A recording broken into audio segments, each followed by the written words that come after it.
Eye in the sky. Using thermal cameras, I can see where they may be hiding. Find out how the Irving Police Department is using drones in its mission of community safety. Digging in. Well, it's been a long time coming. I think it's outstanding. Work is beginning on the Irving Archives and Museum, and we are at the event where people are getting a preview. Sharing the wealth.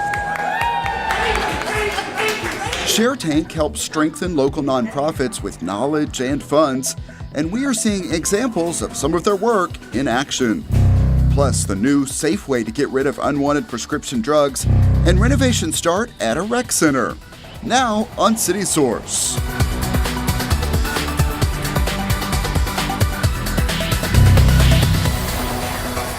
Hello and welcome to City Source. I'm Thomas Gandy, and you can see we have a new look for the new year, and as always, a lot of information to share with you, starting with this. From checking for threats to monitoring standoffs, the Irving Police Department is finding a lot of uses for drone technology.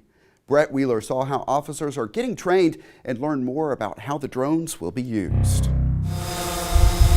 They are known as unmanned aircraft systems, but they are more commonly referred to as drones. Drones have become one of the most popular pieces of tech to take flight.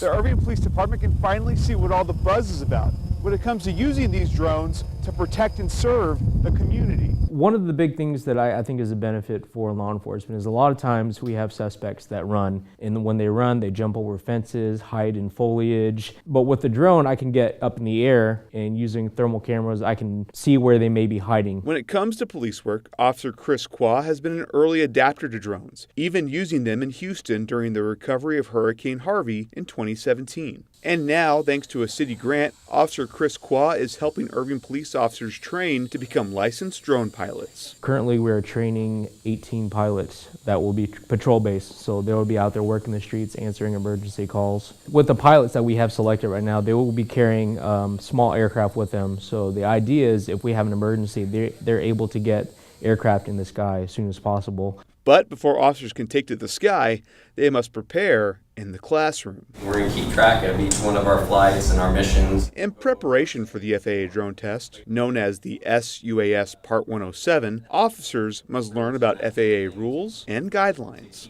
So there are some laws that have come out to restrict drone use in certain areas. You know, Irving is right next door to I think it's the 4th largest airport in the country. So we have to be conscientious of our airlines that are going to be up there. Officer Robert Reeves is one of the officers to take part in the training program. For him, the fun part comes when they get to fly some of the beginner drones. Solo movements are best. If you try to do something real fast, all of a sudden your drone takes off and it's completely out of control and you end up crashing. Starting out, you're bound to maybe crash into walls or flip the aircraft. I remember when I first started flying, especially in real operations, how my heart would race and my palms would get sweaty, and it affects your ability to actually control the aircraft. You get nervous, and so you're bound to make some mistakes. Hopefully through training, we can alleviate some of that.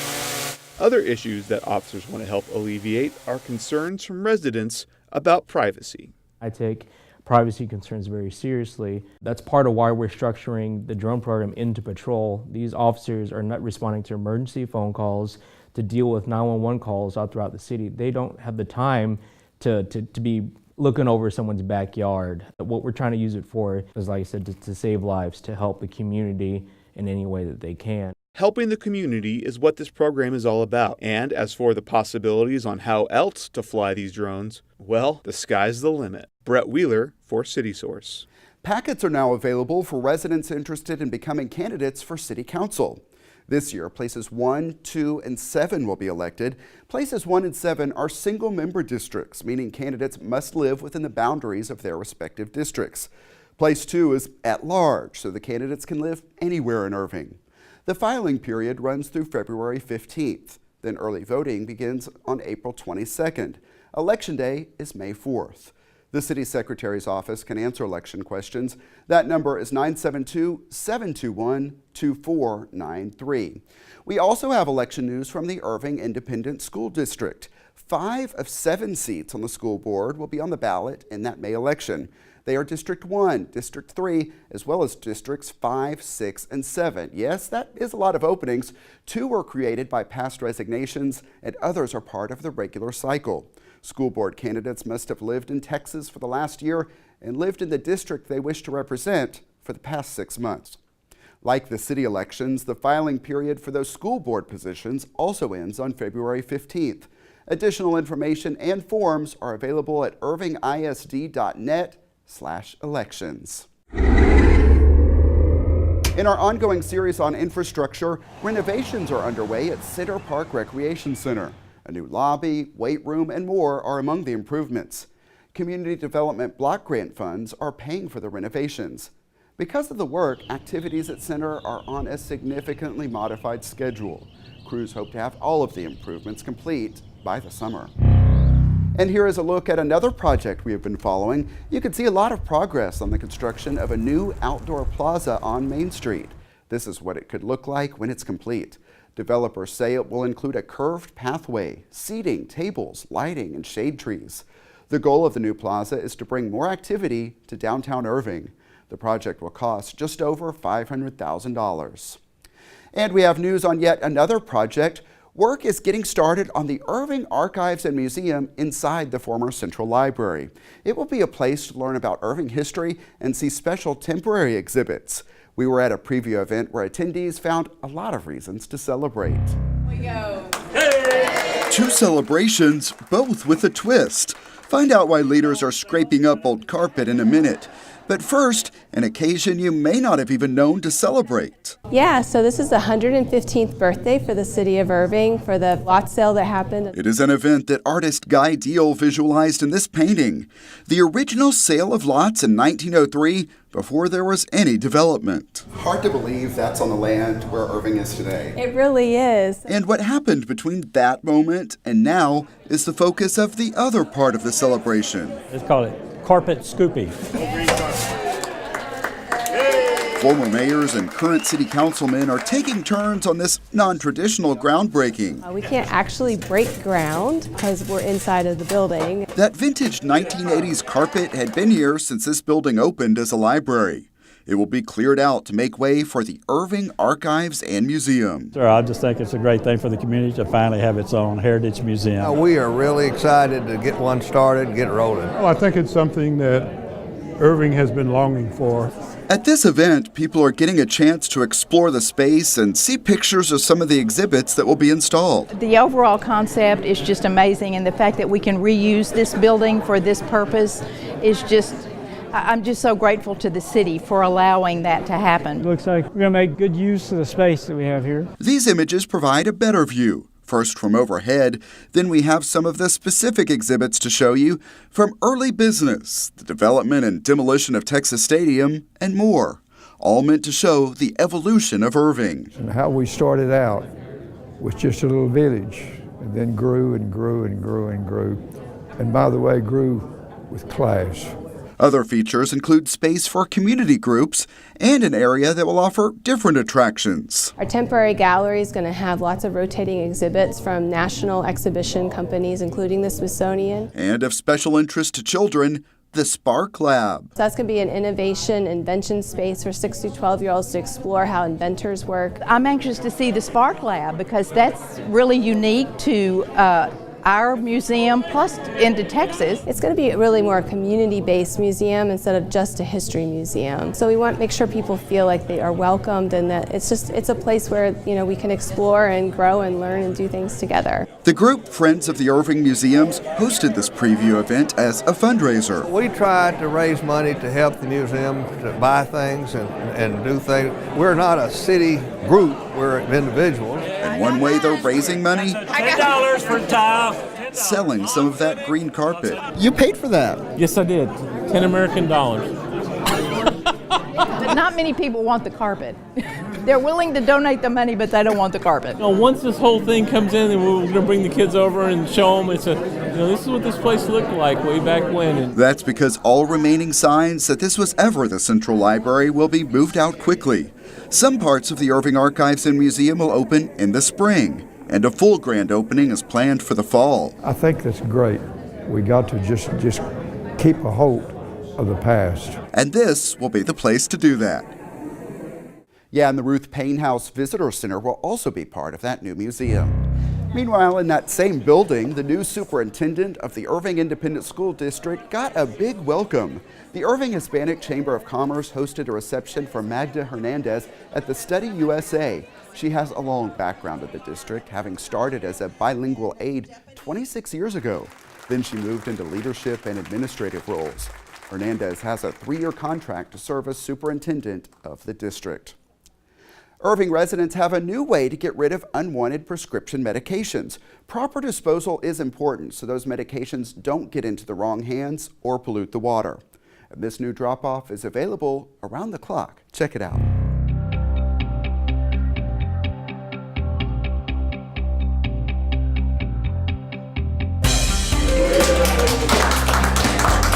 This is your opportunity to unveil our new drug take-back drop box. The opioid crisis across our country has really driven home the fact that having prescription drugs in your house gives too big of opportunity for people to misuse those.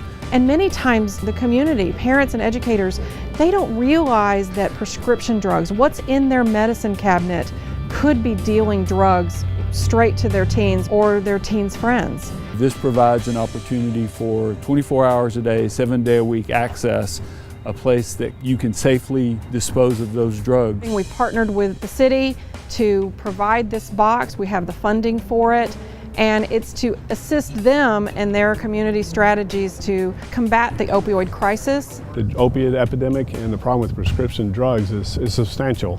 And so how can we combat that? Sometimes through enforcement, but this is even better if we can do it, in a more passive way. We're providing a service to the community.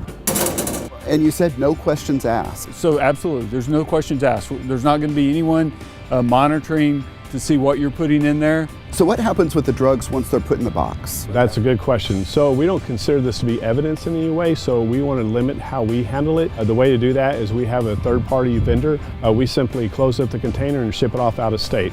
They will then dispose of it in a safe and effective manner and won't impact the environment. Pouring it down the toilet, flushing it into our water system. That's bad for the environment, it's bad for the water supply. We don't want you leaving it in the house unattended. Clean out the medicine cabinets. That's what we're encouraging all of the citizens to do. Gather it all together, bring it back to the box. And in addition to that drop-off spot at the Criminal Justice Center, the Irving Police Department plans to continue its participation in the Take Back Initiative. That is another drop-off opportunity held a couple of times a year in conjunction with the Drug Enforcement Agency. Residents have a chance to learn more about different energy sources for their homes. The city is hosting its first ever Home Energy Fair. The event is set for Saturday, February 9th from 1 until 3 p.m. at the former Central Library. A program that is a partnership between several different organizations returned in a big way for its 3rd year. We saw some of the ways ShareTank makes a difference. The tunes of this jazz trio can be a treat for the ears. Here at the Texas Center for Proton Therapy, their music can affect even more. Going through cancer treatment is a long journey. To have something that distracts or lifts up, that goes a long way. The musicians performing here are part of the Irving Symphony Orchestra's Healing Notes program. It's very beneficial and it's just beautiful to see that people enjoy this wonderful music. Healing Notes provides music here and at other facilities across Irving where people might benefit. And the program just got a boost. Congratulations to the Irving Symphony Orchestra. A check for $5,000. Much more than we had imagined. We're just thrilled about it. The Irving Symphony Orchestra is not alone. Congratulations, Holy Family of Nazareth, St. Vincent de Paul. More than a dozen nonprofits received checks to benefit their projects. It goes to support a youth yoga program. Congratulations to the Friends of the Irving Public Library. It's all part of ShareTank, a program that brings together businesses and other donors with nonprofits. ShareTank is a neat program, Thomas, because it is truly a grassroots initiative that is a collaboration of efforts and a coordination of efforts across the many stakeholders that are here in our community. They provide clothing for homeless teens and others in need. Congratulations for an award of $1,500 to the main place. Months before the groups found out about these checks, reps from the nonprofits were here at the Study USA taking classes. The students learn how to strengthen their charities and how to best make that all-important request for dollars. You know, there's so many new nuggets that were gleaned from that training. There were people who were experts at fundraising and nonprofit management. I learned a lot. I learned a lot about networking, a lot about branding. A lot of things that I had no clue about. It'd give you all the information, the planning guides. So you had a lot of information to be able to accomplish your goal. Funders want to know that your board is giving 100%. In this program, it's Learn to Earn.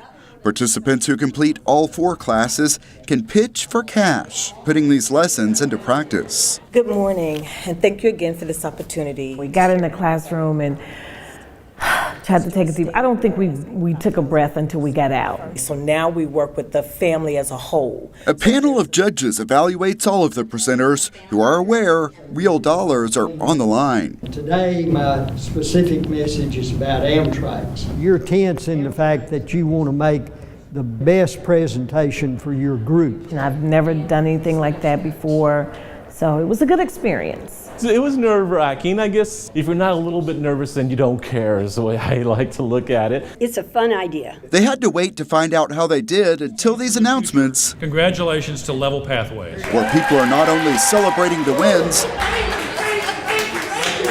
but also the community spirit that made this program take off. The people that do business here and live here are very much committed to Irving, Texas. I think the thing that sets Irving aside from other cities is our partnerships that we have with our business community, our residents, our nonprofits, our chambers. I mean, we all work together. I've done philanthropy in over half the states in the United States throughout my career. And I guarantee you this does not happen many places. This does not happen. This kind of collaboration, this type of coming together and cohesiveness that you find in Irving, Texas. It is one of the most rewarding programs we have the privilege to be a part of, and it's all of us working together. These organizations really like each other and work well together, so there's real synergy that happens. You can see one result here at the Texas Center for Proton Therapy, and there are many programs across the city benefiting from ShareTank and making a difference. So I think patients are really honored by the presence of the symphony here.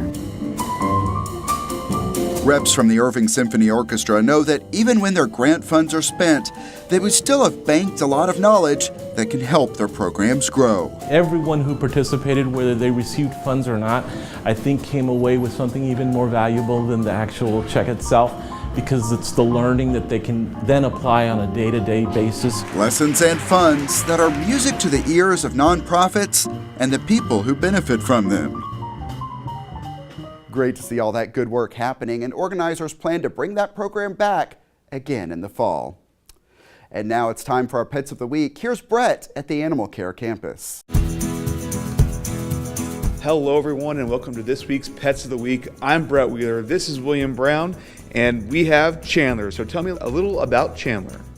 Well, Chandler is a 2-year-old Pomeranian mix. He's very, very calm for a Pomeranian. He gets a little active at times. He is actually here. Well, he was an owner's surrender. They couldn't afford him anymore, and then he recently just had surgery for a lapsating patella, which is basically just knee surgery, and he's in the process of recovering right now. So does he have any problems moving around then? Not at all. It's like it never even happened to him. Who would be a perfect fit for him? I would say more of an older couple with not too many kids, more of a quiet home, because Pomeranians don't do good in more nosy homes. So I would say more of an older couple who's usually, I would say, at home a lot more. So Chandler's kind of more of a lap dog then. Yeah, a big lap dog, big lap dog. All right, so now we have Zeus. Tell me a little about Zeus. Zeus is a 4-month-old pit terrier mix. And as you can see, he's super, super active. And I would say the best home for him would be a home with a huge family, with a ton of kids all over the place, so they could just tire each other out. Zeus is 4 months old, so does that mean he's going to need probably a little more training than most dogs? Yes, I would say training will start from square one, from sit, lay down, all of those, and then potty training as well would be required, because he's just all over the place right now. All right, now we're over here in the cat room, and now we have Misty. Tell me about Misty. Misty is one of the sweetest cats that we have here on our side. She's very loving, loves to cuddle, more of a lap cat, but then she still wanders because of her curiosity a couple times. I believe she's about 4 or 5 years old and is available for adoption, looking for that perfect home. All right, seems like Misty will make a perfect cat for just about any family. But if anyone's out there looking for the perfect pet, you guys do have an adoption event coming up in February, is that correct? Yes, sir. February 9th from 10 to 5 p.m.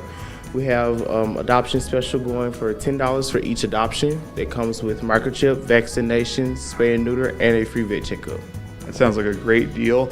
And so be sure to check out for that event. Back to you, Thomas. All right, thanks a lot. The Animal Care Campus is located at 4140 Valley View Lane. It is open Tuesday through Friday from 11 a.m. until 6 p.m. Then on Saturday, the hours are 10 a.m. until 5 p.m. Also, check out the websites you see on your screen for more adoptable animals. Mayor Rick Stouffer is sharing highlights about Irving at State of the City. Hear from him next time on City Source. Also, a lot of residents have questions about urban wildlife. We will take you to the event where they found answers. And volunteers return to the site of a historic cemetery for a big cleanup. Those stories and more next time. Remember, you can always email us your thoughts on our stories. The address is ictn@cityofirving.org. Also visit our YouTube channel at youtube.com/thecityofirving. Subscribe and you could be among the first to see our videos when they are posted. Also, leave us some likes while you're there. And that's it for this edition of City Source. We leave you now with the view above Fritz Park. Thanks to everyone who is a part of this one, and thank you for watching. We'll see you next time.